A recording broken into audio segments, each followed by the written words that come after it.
West Hill United is a progressive spiritual community where how you live is more important than what you believe. West Hill United is a people, a place, an idea. We are a community living out of a progressive faith, striving to make a positive difference in our own lives, the lives of others, and the world. Join us Sundays at 10:30 a.m. or connect with us at any time.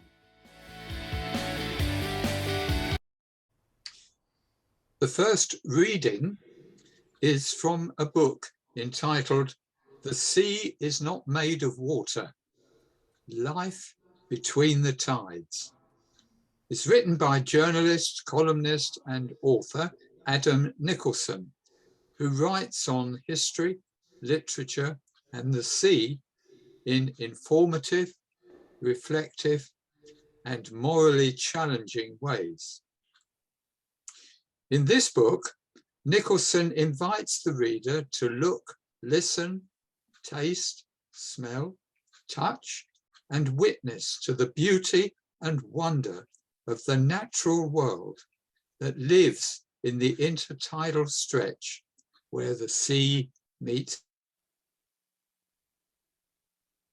the land, I should say, and to come face to face with the peril that it's in, not of its own making. Nicholson tells of the early Victorian English falling in love with the seaside, becoming fascinated with the many rock pools along the shore, teeming with living creatures. To them, these were magical enclosures, gardens of bliss, as they called them, shrines to order, perfection, and permanence. And many of us at every age have found peace and restoration at a river, a lake, or the seaside.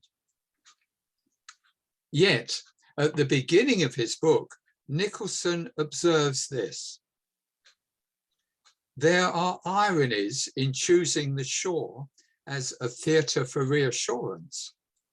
Even if its changes are dependable and rhythmic, it is thick with variability. A tidal coast is filled with that paradoxical quality, reliable unreliability. Love that phrase, reliable unreliability. Both closed and open-ended, both familiar and strange. Regularity toys with uncertainty there. Nothing is more predictable than the coming and going of the tide, and yet nothing about it can be relied on. Daily revelation, daily erasure, daily loss, daily reacquisition. Here, the simple overlies the less than simple, the extraordinary mirroring of human and animal life on its shores, in pools that are silent and beautiful, yet full of threat. A reviewer called Nicholson's book that rarest of things, both a call to arms and a call to pause and to truly see.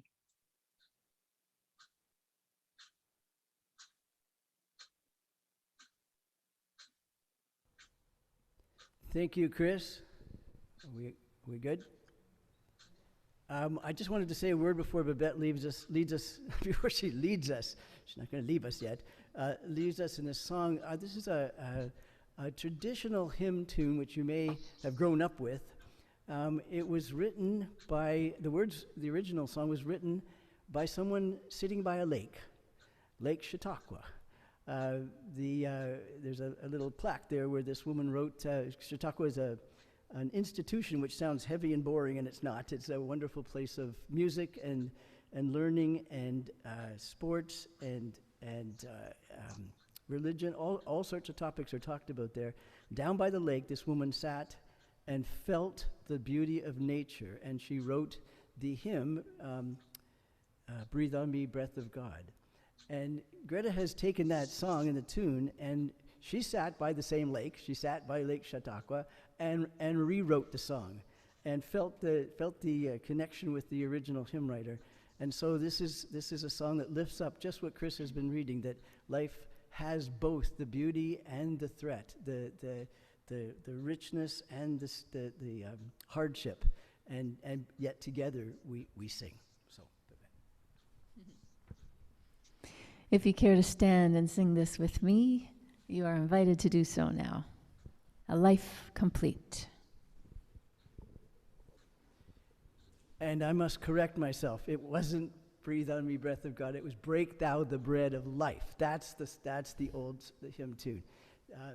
So don't sing the other tune. Sing the tune I'm playing. Right?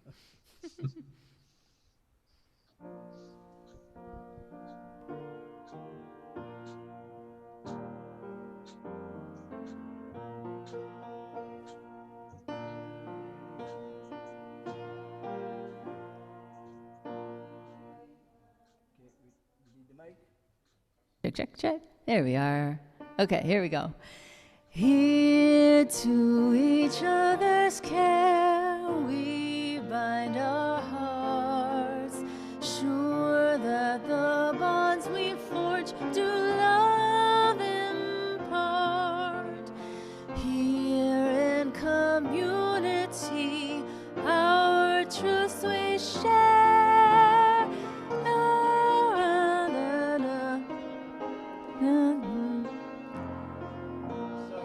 No, that was, I think we're good now. Or the next verse. Here beyond all fears. Without fear, we're all on the same page. Let's do it.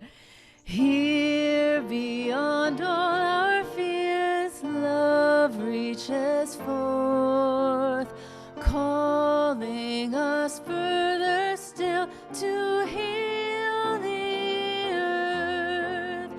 Here from our riven past, futures we build, dreams of a world of peace at last fulfilled. Here on this spinning orb, our lives we weave, sure that a legacy each one will leave. Here through our days and nights, may each heart beat toward wisdom's highest goal, a life complete.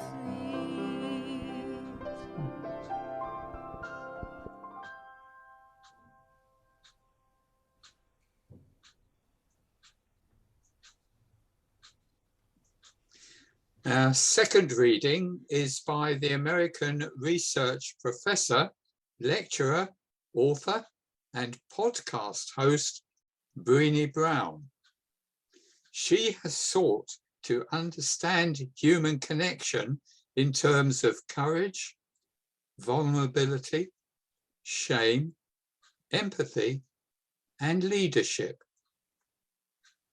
She writes,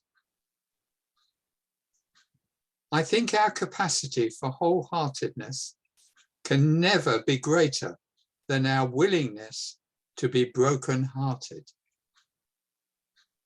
It means engaging with the world from a place of vulnerability and worthiness.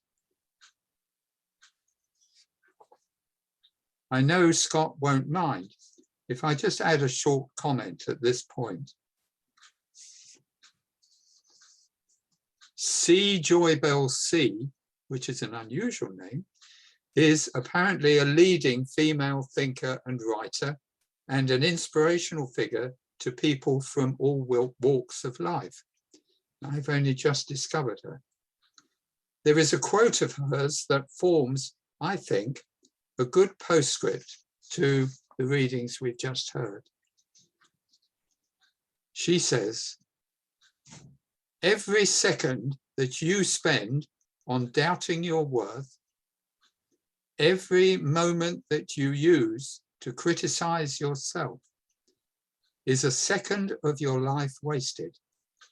Is a moment of your life thrown away? It's not like you have forever, so don't waste any of your seconds. Don't throw away even one of your moments. Offered as wisdom for the journey. May we walk in this light.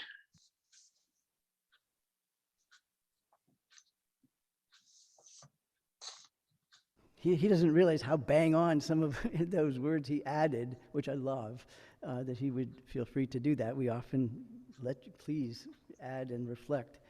But I wish we could all be in a room together with a nice fan, maybe a couple of nice fans overhead, that we, all the Zoom people, all the people here, and I'd rather just be sitting with you and sharing with you, because I don't want this to be in any way an answer, the answer, or just do this and. I want us to feel and think together on this enormously difficult topic of how bad it is sometimes in your personal life, in your family life, in your community life, and this planet. And so I think, I'm glad we're together.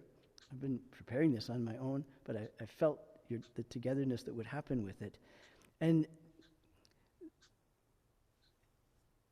I've had people come up to me after a service and say, that second song you played it too fast.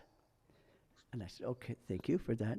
And then 3 people later will come up to me and say about the same song, that kind of dragged along a bit. And I just keep those 2 thoughts in my head. It's hard to fix it. It's hard to fix the situation unless I play one verse quickly and the next verse slowly. But that brings up the issue of, you're going to find yourself on this continuum, and maybe always, but even just maybe today, or maybe even just this hour. There are several reactions to when things are bad, and I'm just going to do the extreme of the continuum.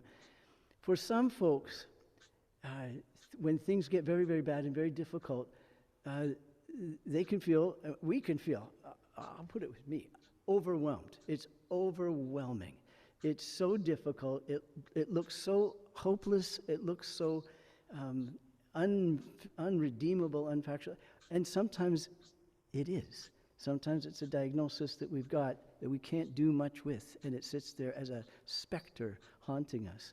And so there's the reaction of being overwhelmed, and for some people, that ends up with them being actually paralyzed emotionally. They can't move, they can't think, they can't, and we need help when we're in that situation, and there is help for it. But one of the best helps for it is also to be embraced and to have the understanding that for some people something is so difficult. And much of my examples today will be from the environmental issues, because it's what I read and know, but it can be for any kind of issue. So there's that and that. And then there's another reaction that, and it's related to that, but we become numb. We just don't feel anything. We don't feel overwhelmed. We don't feel happy. We feel nothing. We feel numb. And there's a hopelessness in that too. And it can be a protection. Sometimes numb is okay. Sometimes numb is actually even necessary. Those of you that have ever been in an accident or a chaotic situation, sometimes the people do go numb. They're not reacting. They're not responding. And that's a nice safety net for them. That's okay. Staying there for too long can be problematic. And then there's everything in the middle. There's people whose personality is just very positive. They are just a positive person. They're up most of the time. They just carry this congenial well-being with them. And for many people, would think that they're just a joy to be with. Other people can find them annoying. I mean, I don't know if you know anyone like that, but there can be too up and and the danger with that is it appears that these people are ignoring what the difficulties are. On the other hand, the people that are always sunk in the difficulties appear to be not aware that there's some pretty cool things, pretty good things, pretty wonderful things. So that's the mix I'm talking about. And you know people like anyone on there, and you know you too. Because we've all, found ourselves on this continuum about different types of situations at different times in our life, at different times in our relationships with people.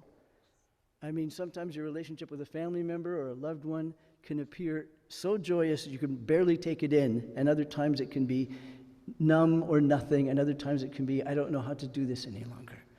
And so there's all these reactions, and I wanted to bring them into this idea of what do we do, how can I maintain a good mental health balance when things are very bad. So I talked to Glenn before Glenn's not here. He's everyone can see him here, but he's not supposed to be here today, so he's really not here. But I did talk with him earlier, and I'm glad he's here, about I didn't want to make this too dark a talk, but I didn't want to make it a glibly light talk, and that's. I welcome your feedback after that. And I'm looking at people here, and I know some of your personal situations very well, and I know you know those conflicts. I'm looking over at Ruth Gill. I often put her on the spot. You don't have to say anything. I'm just going to say, how many times, Ruth, have you been, don't even know where to put your grief at some of the Indigenous issues, some of the things that have been neglected, and then there's other times you hear of something that was done with such care and compassion that your heart fills with joy. And so there's that continuum both. And both are right. Both are rational responses to what's going on. And there's another thing is the question, how can I be happy when things are so bad? Does my happiness suggest I don't care about those things? Does I want to be, I'm very happy about something, but I'm with people that are struggling. And you know, often you don't know what to say to someone that's struggling, and sometimes your happiness can throw them off. Vice versa, how can I be so sad when everyone around me is so happy? I bring up a fact from the CBC News, and I intended to everyone to be sad about it, but people in the party looked at me like, why are you saying that now? Why are you bringing up, we're having a good time, why are you bringing up the bad, right? And your answer is because it's real, because it's bad. And they say, it's a party. Like, so there's all these struggles about when to be what and when to be. And so I wanted to acknowledge, I wanted to acknowledge the rational, appropriate emotional reactions to very hard things. And I wrote down things I've heard from folks over maybe the past year about what they're angry about. And I just want to just glance by it and see if you find yourself on this list at any point.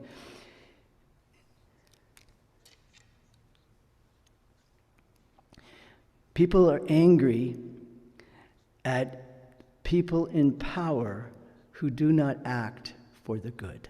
They are furious. It's a rage. They are angry at people who have the facts but choose to ignore them.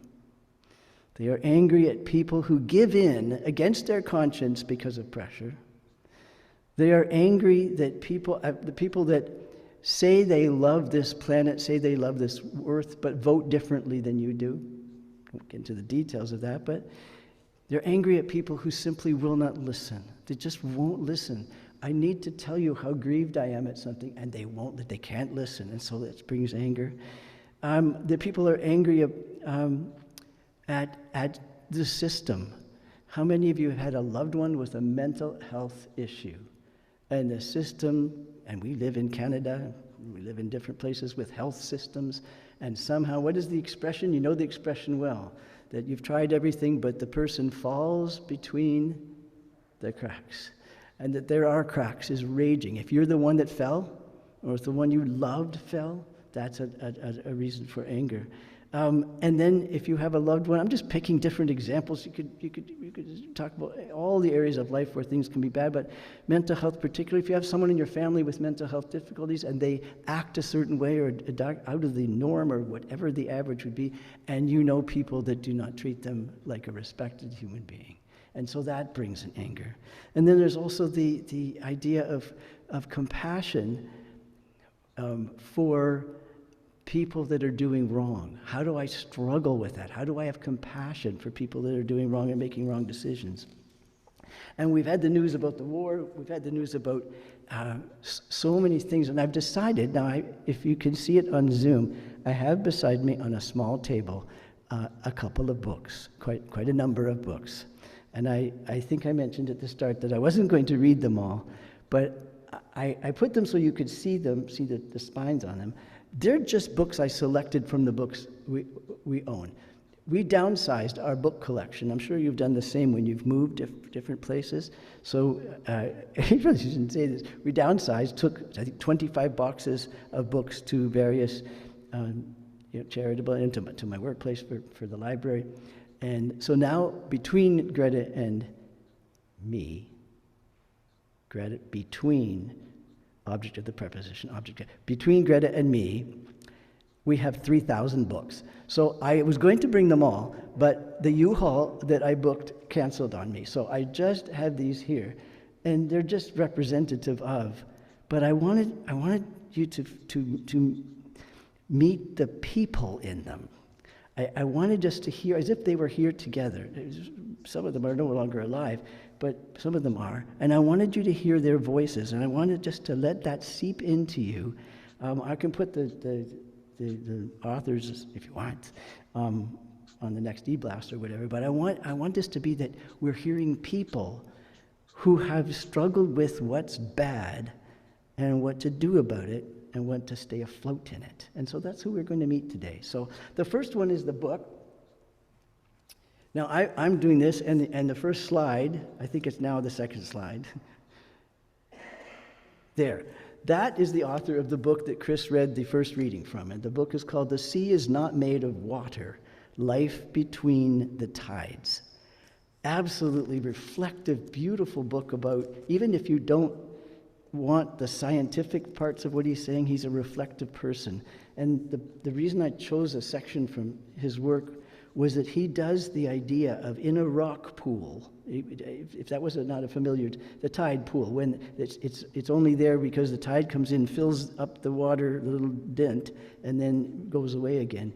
And the point he was making was that it looks idyllic and peaceful and calm, and it is, and it's also full of, his word was threat. So in the tide pool of life, there is goodness, there is life, and there is threat to life. You can't avoid it. And I just wanted that feeling, that thought to sink in. We are in a tide pool of life, and there is beauty in life, but there is always threat to it. And there's a book I didn't bring. You might have read it. It was a required reading on my Master's of Counseling by Scott Peck, called The Road Less Traveled. He took the phrase from a poem. And he said, first, I think it's the first opening part of his book. It says, life is difficult. Once you grapple with that, you will have avoided many problems you cause yourself by rebelling about the fact that life is difficult. It is. Life in the rock pool is beautiful and threatened. There's always going to be that. That's just something they emphasize. Now, the heaviest words I'm going to read to you, these are heavy, so if you could buckle your seatbelt in the chair there, or wherever you are. I know it's heavy, and you're indulging me by letting me read this into it, even if it seems a bit chewy. But when I first read this, the author is Richard J. Bernstein. He's a philosopher and a thinker and a reflector, and I've got most of his books, and I just chew away at his deep ideas. But he bumped into a book. It's got a very shocking title. It's called Radical Evil. The next slide. Next slide. There. Radical Evil, a philosophical interrogation. And probably hard to see on the screen, but the word radical is in shadow and also in the frontispiece of it. And I'm only going to tell you, he talks about evil. People don't use that word as much anymore. You don't hear about evil as much. He talks about natural evil, natural badness, which could be a hurricane or a typhoon. But then he says, well, that could be a human bad too, because depending on where the typhoon hits, people are rich enough to survive it well, and other people don't have the means, so it's got a human element too. Then there's accidental bad, when an accident on the highway comes, or there's no fault through somebody and something bad happens. And then he called it power-based bad, which means the people in charge are doing what they want to do, heck with you, and they make decisions, and that's got badness for us. Badness is the word, but I'm just using it.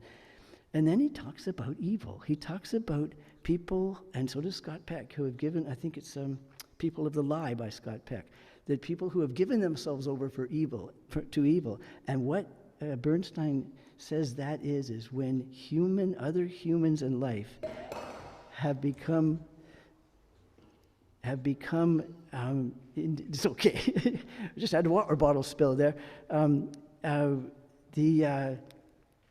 The evil to him is that people have become unimportant. People have become dismissible. People have become so that you can erase them without any problem. And what he does is he tries to find out what's the source of evil. What's at the bottom of evil? And you know what he comes up with? He says, I don't know. He says it's inscrutable. It's inscrutable to find what causes evil. Yet it is a reality. I'm just going to stop for 1 minute there. Are we okay? We're good, right? Nobody's got their clothes, or we're all fine? There we go.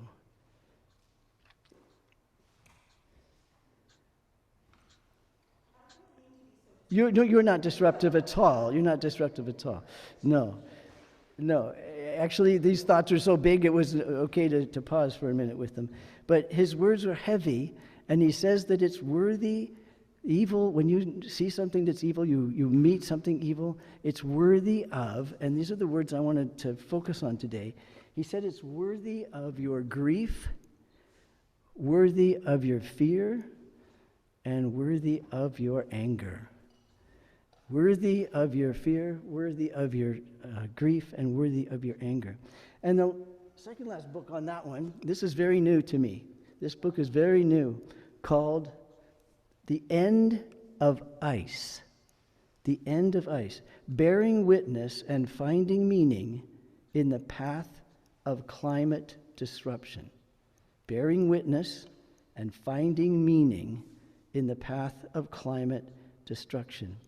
And he has very heavy words. You know, and I was going to read them today, and I almost think I'm not going to read all his words to you because they are that heavy. But he compares the planet to someone you love who is dying, and the reaction and the feelings you would have in the face of that terrible loss. And he says when people have actually contributed to making it happen, there's anger. There's anger that doesn't go away because the problems are not going away. And so he uses the example of his grief, his anger, and his fear about his very close friend dying. And then he said, if you can picture that the world is dying, the planet is dying, and that's hard truth he goes into. He says, many have turned a blind eye to that problem, but it's worthy of grief. And I think that's a really important point, that the grief is not, oh yeah, that's too bad, or oh, that's really sad. It's worthy of grief. If you've ever grieved, I don't mean to ask you personal questions, but if you have lost someone precious to you, or lost something precious to you, then you've felt that grief, and it doesn't go away, and it shouldn't go away. And so he says that when your loved one is suffering, recognize their suffering, their anxiety, and their worries, and just by doing that, you're bringing relief. So he's asking us to grieve and be angry over the plight of our loved one, which is the planet, which is our planet, which is our home, and he's asking for the grief. There's a beautiful preface in the beginning of his book, and this is what made me buy the book, actually. I was away, and I loved it. I just stopped when I read it. You read the dedications, but it says this. This book is dedicated to the future generations of all species. I'm going to read that again. This book is dedicated to the future generations of all species. Know that there were many of us who did what we could. I agree. This book is dedicated to the future species. Know that there were many of us who did what we could. And I so want to be one of those that would be spoken about. And so the idea of grief and anger and fear, this book, I won't read you. I just want to tell you the chapter titles. Martin Hagland is a fabulous writer about secular values and life after faith, a great book about that. But I wanted to tell you 3 of his chapters. He has a whole chapter on, I'm sorry, to next book, next slide. Sorry, I forgot to say next. I really recommend it's chewy, but it's really, really good. Chapter on love, and the next chapter is on responsibility. And the next chapter is one of his strongest points, the value of our finite time. So love, responsibility, the value of our finite time. Now, he holds the belief that after you die, you have died, and you are part of the organic earth that, from whence you came, and whence you came. Sorry, I fell right into that. Whence you came. Thank you for not glaring at me. I read a quote by Kennedy, and he used the wrong usage, so that's why I did it. No, the value of our finite time, and he asked the question: you only got some time. You only got a finite amount of time, and he says, what are you going to do with it? How are you going to live love? How are you going to live responsible? You only got finite time. Finite means it's not going to go on forever. And whatever you believe about an afterlife, this life has an end. And that's the chance. So he asks, what are you going to do with that life? Philip Kitcher, next slide. Nope, there. No, stay with that. You were right, I was wrong. So those 3 ideas, and again, I so don't want to be giving the answer, but I want us to just realize that the responses, that the reactions of grief and anger and fear are rational, they're right. They say we've got our eyes open and our ears open. They're right, but they're hard.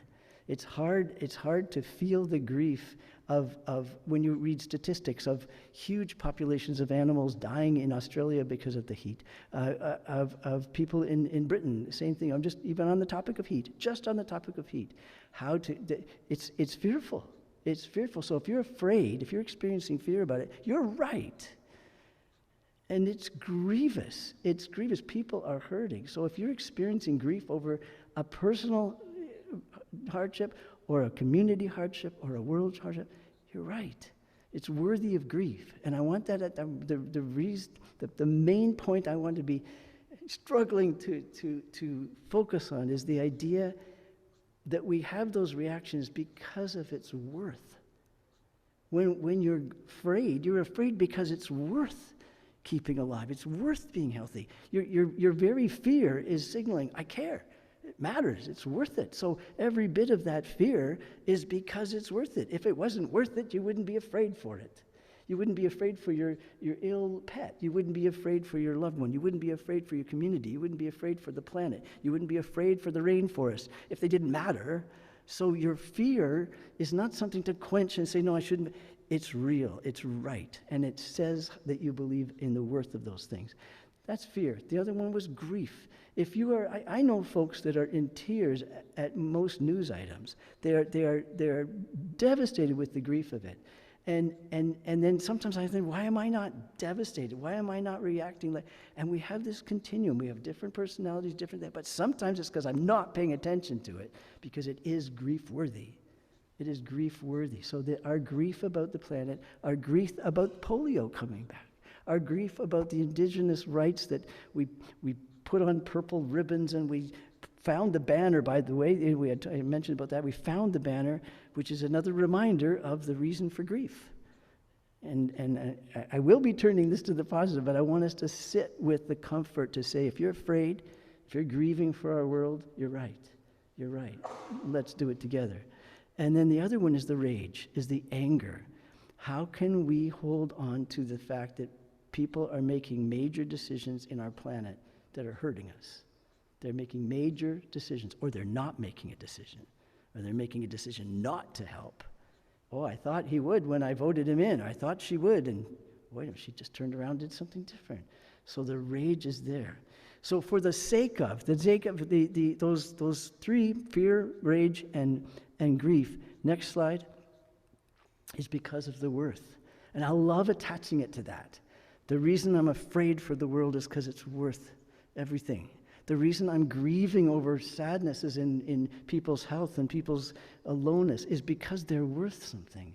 The worthy is making me feel those things. And then the anger, I'm angry because it's worth it. It's worth being angry over. So I love those three ideas.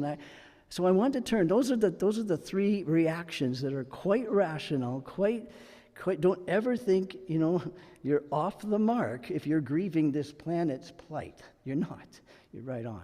So those are the reactions. So I'm going to turn to the next slide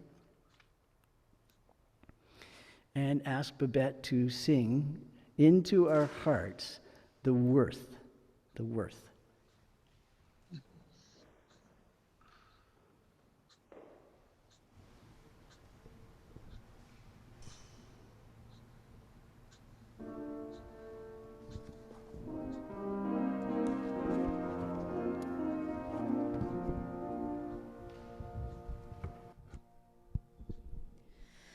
May all that is worthy within me move me to grow beyond where I have grown.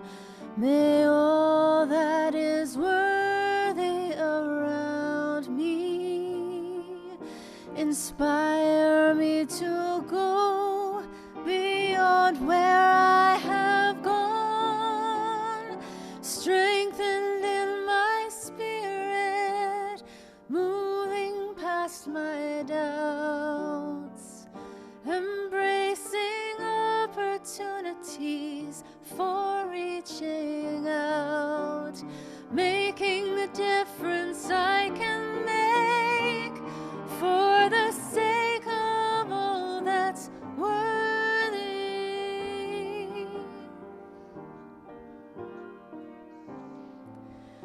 May all that is worthy beyond me move me to know beyond what I have known. May all that is worthy in others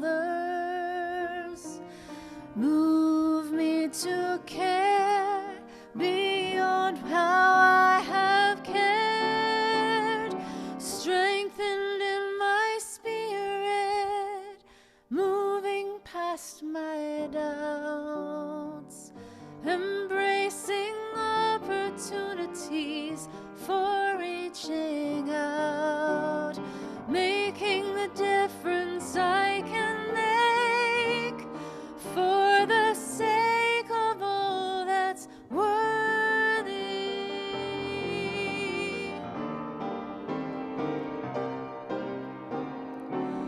Precious is the life we lead, precious is the care we need, precious is the hope that can exceed our dreams as we are strengthened in our spirits, moving past our doubts, embracing opportunities for reaching out, making the difference we can make for the sake of all that's worthy.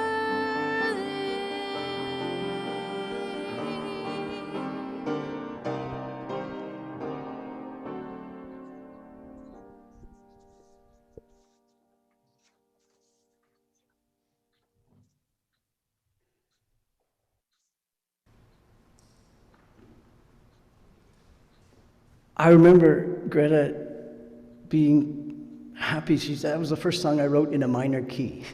First time I wrote something in a minor key. And so I'm just a little bit pulled back there. We good? I'm just going to give these thoughts to take away and lift you off your seats. We've talked about the reactions because of worth. Reactions of fear, reactions of anger, and reactions of grief. And I want to turn now, because of the things that are worthy, there's things that will launch us into a positive response. We've talked about the reactions, and now I just want to move to a positive response.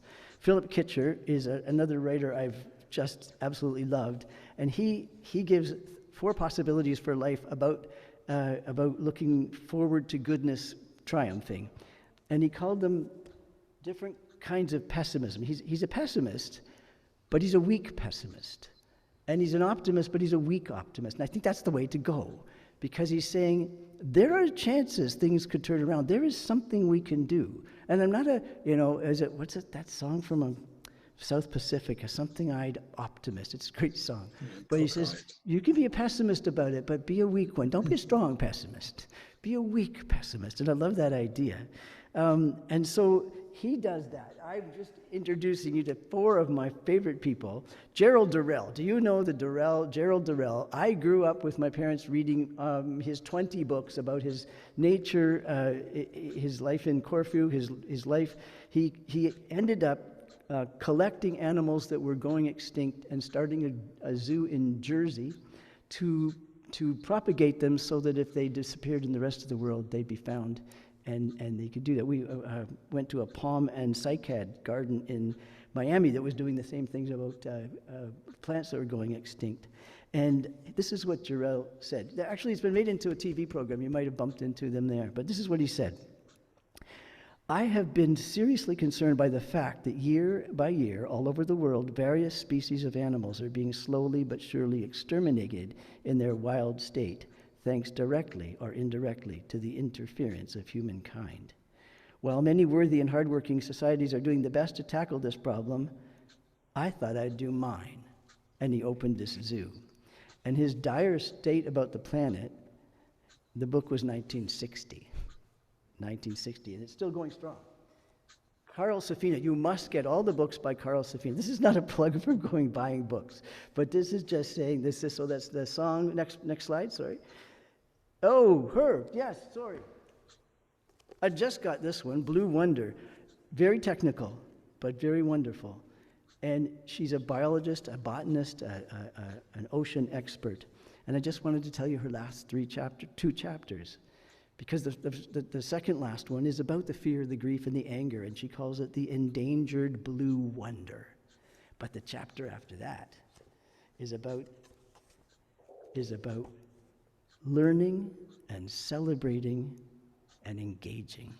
Learning and celebrating every time someone does something good about the ocean, and engaging. So she had both in her chapters. Then I believe the next slide is Carl Safina. Yes, many good books, many really good books, but he's an expert on the ocean and on other things. And he wrote, he was in the Caribbean, and they were looking at a coral reef. One of the chapters in the No More Ice book is called Goodbye Corals, and I nearly cried with that one. It was Goodbye Corals. But this one is, he was looking at this reef where Dr. Sylvia Earle, who's the book below this, was trying to help the reef. And it was so devastating that they didn't know what to do. And then they went to the next reef, and it says, this time, no tears. For in this cove, for some reason, things were turning around. And there were more fish and more life than I expected. The botanist, the biologist, said, this is fantastic, it's happening. And all the colleagues looked at him and said, wait a minute, we've just seen so much bad. What do you mean? Don't get so excited. It's not that great that it's turning around. And he said this, yes, but here, 2 possible fates are duking it out, searching for equilibrium the reef needs to go forward. Doesn't that pretty much sum up life? Keep on duking. And I love that. It's like, yes, it's bad, but I'm excited because there's some good things happening. Now, I mentioned Dr. Sylvia Earle, and this is a book by her. She is a diver, a deep sea diver, and they actually call her Miss Deepity. That's her. This is a gorgeous book about the ocean, but I wanted to just read her last statement on the back of this. She sees how bad it is, but she encourages us to learn to embrace and to dive in. Her statement is, life depends on the ocean, and to save it, we must love it. So dive in with love is what she's saying. So these are people that are saying, and I'm going to ask for the next slide. So we had reactions of worth that were grief and anger and fear.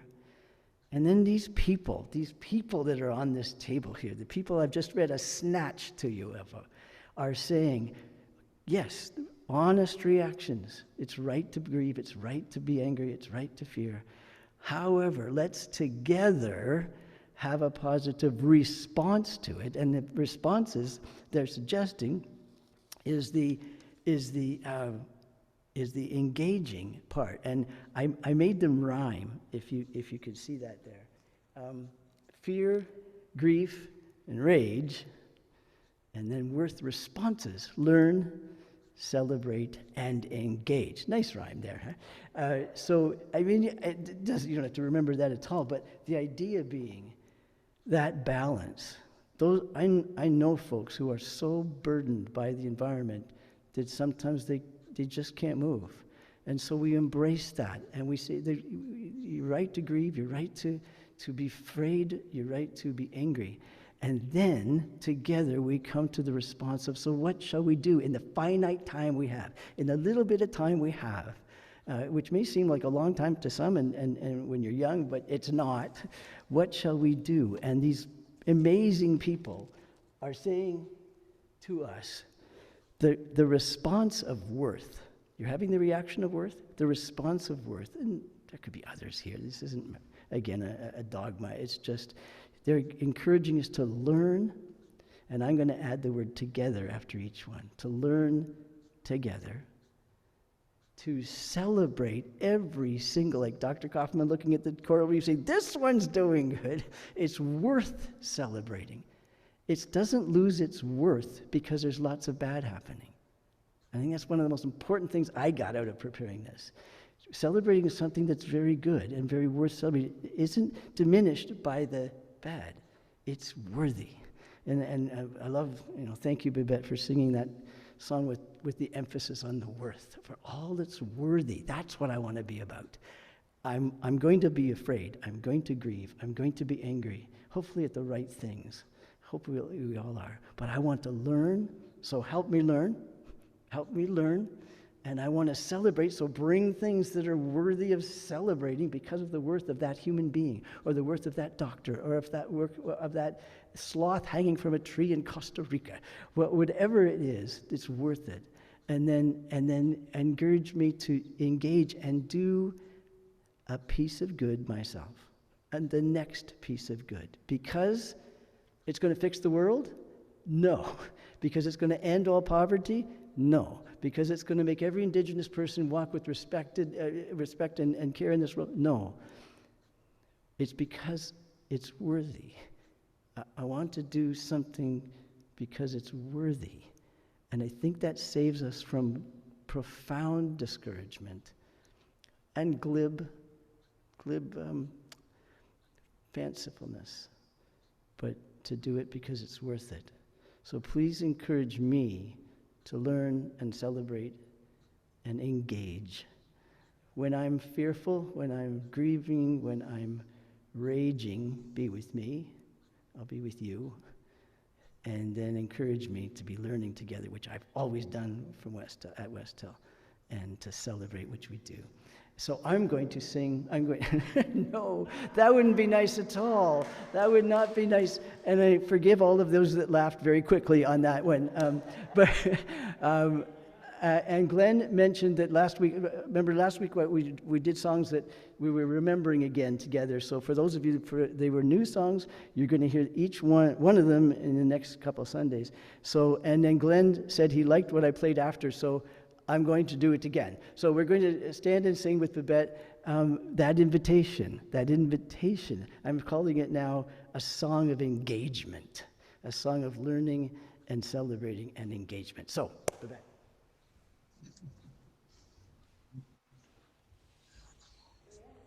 Check. So yes, if you're comfortable for the last song for today's service, source of peace. What's that?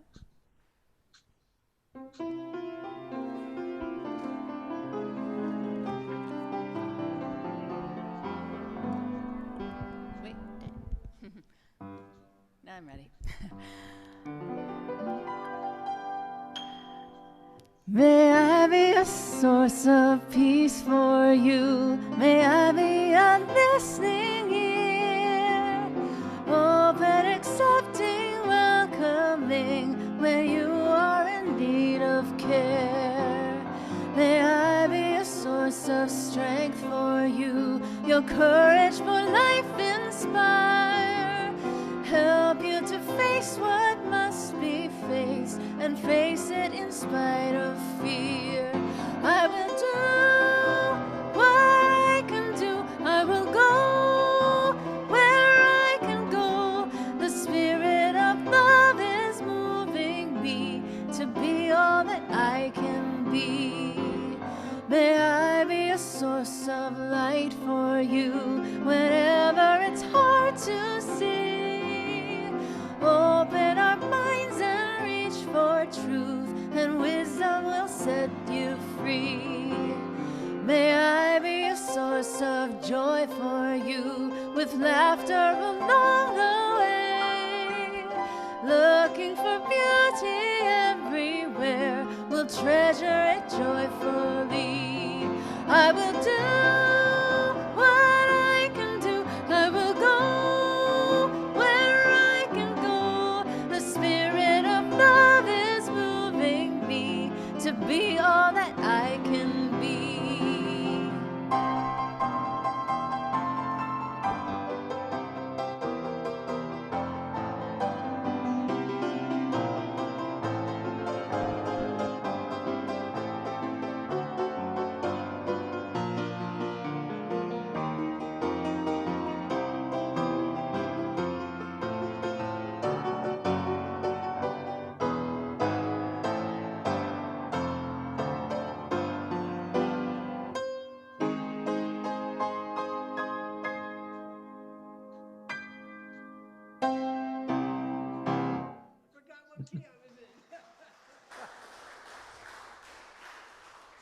So, am I on this microphone here? We're good? Yes, I can Yes, hear you. excellent, excellent. I hope you felt the heaviness, and I hope you felt the lightness, and I hope that the next time you're with someone or you're yourself experiencing grief and anger and fear, that we honor it. But I also hope that, inspired by so many people, that worth also moves us towards learning together and celebrating, actually celebrating, lighting a candle, shooting a firework off, celebrating every good thing that happens, and then engaging ourselves, doing that next thing, that next good thing, not because it's going to save the world, not because it's going to make a profound difference, but because it's worth it. It's the right thing to do. As Herdipati says, if we're going to save anyone or anything, it's because we love it. So let's love it. Become a sustaining champion of West Hill United's work by committing to an automatic monthly donation. Learn more or donate now through Canada Helps.